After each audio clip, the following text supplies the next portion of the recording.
새날이 밝았습니다. 오늘도 주님 주시는 기쁨이 충만한 하루가 되시기를 축복합니다.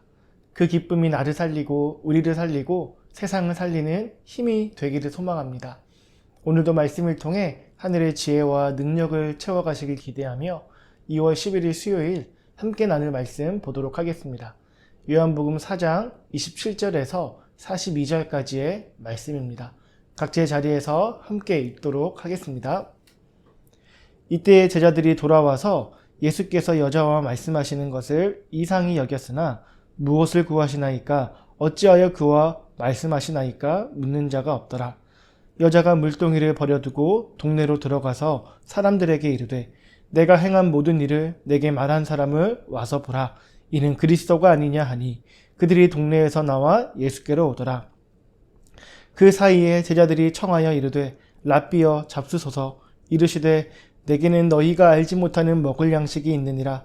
제자들이 서로 말하되 누가 잡수실 것을 갖다 드렸는가 하니 예수께서 이르시되 나의 양식은 나를 보내신 이의 뜻을 행하며 그의 일을 온전히 이루는 이것이니라. 너희는 넉 달이 지나야 추수할 때가 이르겠다 하지 아니하느냐. 그러나 나는 너희에게 이르노니 너희 눈을 들어 밭을 보라. 희어져 추수하게 되었도다. 거두는 자가 이미 삭도 받고 영생에 이르는 열매를 모으나니 이는 뿌리는 자와 거두는 자가 함께 즐거워하게 하려 함이라. 그런즉 한 사람이 심고 다른 사람이 거둔다 하는 말이 옳도다. 내가 너희로 노력하지 아니한 것을 거두러 보내었노니 다른 사람들은 노력하였고 너희는 그들이 노력한 것에 참여하였느니라.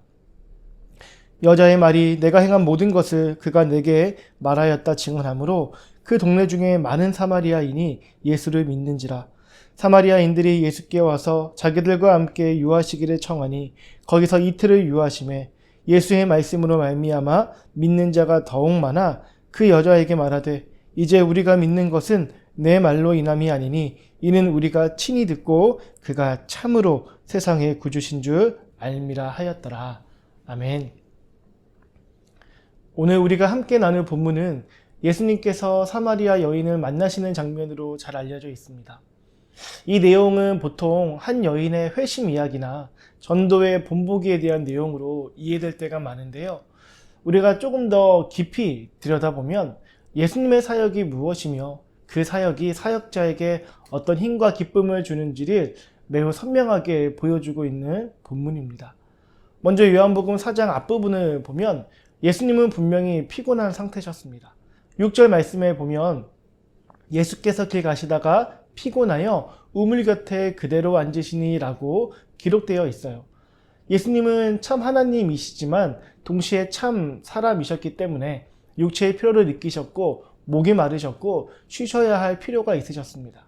그래서 제자들은 먹을 것을 구하러 동네로 들어가고 예수님은 우물 곁에 홀로 남아 계셨습니다. 그리고 바로 그 자리에서 사마리아 여인을 만나신 것이죠. 사람의 눈으로 보면 이 장면은 결코 효율적인 사역처럼 보이지 않습니다.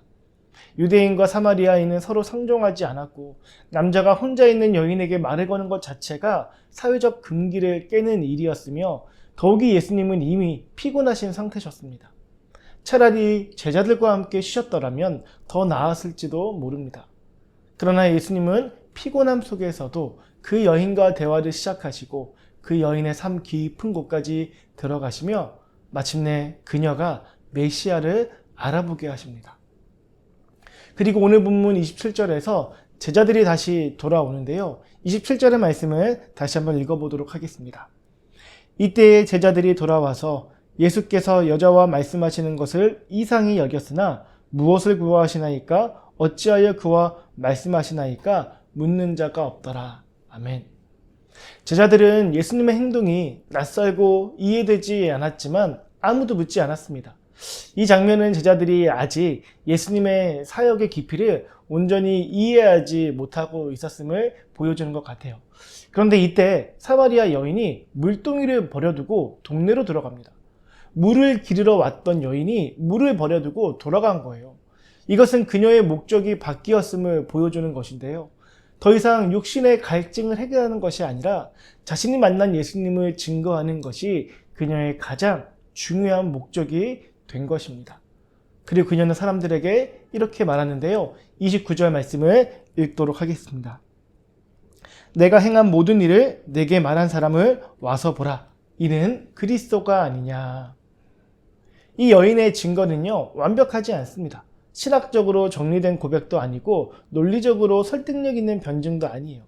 그러나 그녀의 말에는 분명한 변화의 증거가 담겨 있습니다. 내 삶을 아시는 분을 만났다는 고백이죠. 이때 예수님과 제자들 사이에 또 하나의 중요한 대화가 이어지게 되는데요. 제자들은 예수님께 음식을 드시라고 권합니다. 그런데 그때 예수님은 이렇게 말씀을 하세요. 내게는 너희가 알지 못하는 먹을 양식이 있느니라. 이 말씀을 들은 제자들은 또다시 오해를 하게 돼요. 누가 잡수실 것을 갖다 드렸는가 하고 서로에게 묻게 되는 거죠. 제자들의 관심은 여전히 눈에 보이는 양식, 육체의 필요에 머물러 있었던 겁니다. 그러나 예수님이 말씀하신 양식은 다른 것이었죠. 나의 양식은 나를 보내신 이의 뜻을 행하며 그의 일을 온전히 이루는 이것이니라. 예수님께서 말씀하시는 양식은 사역의 성취, 하나님의 뜻에 순종하는 기쁨이었습니다. 주목할 점은 예수님께서 이 말씀을 하시는 시점입니다. 예수님은 여전히 길 위에 계시고 여전히 음식을 드시지 않으셨으며 육체적인 조건은 전혀 달라지지 않았습니다. 그런데도 예수님은 지금 자신이 배부르다라고 말씀을 하세요. 왜 그렇게 말씀을 하시는 걸까요? 한 영혼이 생명의 길로 돌아오는 것을 보셨기 때문인 것입니다. 사마리아 여인이 예수님을 만나 믿음을 갖게 된 그 사건 자체가 예수님께는 양식이었던 거예요. 사역의 열매가 사역자의 필요를 삼켜버린 순간입니다. 이것이 예수님이 보여주시는 사역의 역설인 것 같아요. 사역은 분명 수고를 요구하지만 참된 사역은 그 수고를 헛되게 하지 않습니다. 오히려 그 수고를 넘어서는 기쁨과 회복을 가져다 준다는 것이죠. 예수님은 이어서 제자들에게 이 영적 추수에 대해서 말씀을 하십니다. 너희는 넉 달이 지나야 추수할 때가 이르겠다 하지 아니하느냐? 그러나 나는 너희에게 이르노니 너희 눈을 들어 밭을 보라. 희어져 추수하게 되었도다. 아멘. 제자들의 눈에는 아직 아무 일도 일어나지 않은 것처럼 보였을지 모릅니다. 그러나 예수님의 눈에는 이미 사마리아 사람들의 마음이 열려 있었고 그 여인의 증거를 통해 많은 이들이 예수님께로 나오고 있었습니다. 여기서 우리는 사역을 바라보는 두 가지 시선을 확인하게 되죠. 하나는 제자들의 시선이고 다른 하나는 예수님의 시선입니다. 제자들은 사역을 먼 미래의 일로 생각하는 것 같아요. 준비가 더 필요하고 시간이 더 지나야 하며 여건이 갖추어져야 한다고 생각을 합니다. 그러나 예수님은 지금 여기에서 하나님의 일이 이미 진행되고 있음을 보십니다. 그리고 그 현장을 사역의 기쁨으로 누리고 계세요. 이 장면은 오늘 우리의 신앙과 사역에 대한 태도를 돌아보게 하는 것이죠. 우리는 종종 사역을 생각하면 먼저 수고를 떠올리게 됩니다. 부담을 계산하고 책임을 생각하고 실패의 가능성을 헤아리게 돼요. 그래서 마음속으로 한 발 물러서고 아직은 때가 아니라고 스스로를 설득하게 됩니다. 그러나 예수님은 사역을 양식이라고 말씀하십니다. 사역은 우리를 소진시키기만 하는 일이 아니라 오히려 우리를 살리는 통로가 될 수 있다라는 거예요. 특별히 오늘 본문은 사역이 개인의 회복을 넘어 관계의 회복으로도 이어진다는 사실을 보여주고 있는데요. 사마리아 여인의 증거를 들은 사람들이 예수님께 나아옵니다. 유대인과 사마리아인 사이에는 오랜 적대와 분열이 있었죠. 종교적으로도 민족적으로도 깊은 갈등의 벽이 있었어요. 그런데 그 벽이 예수님 앞에서 무너집니다. 사마리아 사람들이 유대인 예수를 자신의 동네로 초청하고 그분과 함께 머물기를 청합니다. 이것은 당시로서는 매우 파격적인 장면이에요. 예수님은 이틀 동안 그들과 함께 머무십니다. 그리고 말씀을 전하시죠. 그 결과 더 많은 사람들이 예수님을 믿게 됩니다. 그들은 이제 더 이상 여인의 말만 듣고 믿는 것이 아니라 스스로 예수님의 말씀을 듣고 이렇게 고백을 하는 겁니다. 42절 말씀을 함께 읽겠습니다. 그 여자에게 말하되 이제 우리가 믿는 것은 내 말로 인함이 아니니 이는 우리가 친히 듣고 그가 참으로 세상의 구주신 줄 알미라 하였더라. 아멘. 사역이라는 것이 한 사람의 회심에서 끝나지 않고 공동체의 회복으로 확장되어 감을 보여주고 있습니다. 분열되었던 관계도 복음 안에서 하나로 묶이고 있어요. 이 장면은 복음의 능력을 분명하게 증거하고 있는 겁니다. 복음은 하나님과 인간 사이의 관계만 회복시키는 것이 아니라 인간과 인간 사이의 관계도 새롭게 만듭니다. 예수님께서 하나님과 우리 사이를 화목하게 하신 것처럼 그분의 사역에 참여하는 사람들은 화합과 평화의 통로가 되는 것입니다. 우리는 이 장면을 통해 사역이 무엇인지 다시금 정리하게 되는데요. 사역은 단지 어떤 일을 맡아 수행하는 것이 아니라 하나님의 마음에 동참하는 것입니다. 그리고 하나님의 마음이 있는 곳에는 언제나 생명이 살아나고 관계가 회복되며 그 자리에 기쁨이 있습니다. 예수님은 사마리아 여인을 통해 한 영혼이 하나님께로 돌아오는 것을 보셨고 그것이 자신의 배고픔을 잊게 할 만큼 충만한 기쁨이 되었습니다. 이것이 예수님이 말씀하신 너희가 알지 못하는 양식의 실체입니다. 사랑하는 성도 여러분, 이것을 통해 우리는 참된 회복이 사역을 회피함으로 얻어지는 것이 아니라 하나님이 부르신 자리에서 순종함으로 주어지는 경우가 많다는 것을 바라보게 됩니다. 사마리아 여인과의 만남은 사람의 눈으로 보기에는 우연처럼 보일 수 있었고 제자들의 기대와는 전혀 다른 방식의 만남이었을지도 모릅니다. 그러나 이 만남은 처음부터 하나님의 뜻 안에 있었고 예수님께서는 그 뜻을 아시고 기꺼이 순종하셨습니다. 그 순종의 자리에서 한 영혼이 살아나는 역사가 일어났고 바로 그 열매가 예수님께 새로운 힘과 기쁨이 되었습니다. 또한 사역의 기쁨이 개인적인 만족에 머물지 않고 공동체적 회복으로 확정된다는 사실도 우리가 잘 살펴볼 수 있었습니다. 우리는 지금 분열과 갈등이 일상이 된 시대를 살아가고 있습니다. 생각의 차이, 가치관의 충돌, 이해관계의 대립으로 인해 사람과 사람 사이의 거리가 점점 멀어져 가고 있어요. 심지어 교회 안에서도 상처와 오해로 인해 마음의 벽이 세워질 때가 참 많이 있지 않습니까? 이럴 때 우리는 더 조심스러워하면서 물러서려고 합니다. 괜히 나섰다가 상처만 더 커질까 두려워하게 됩니다.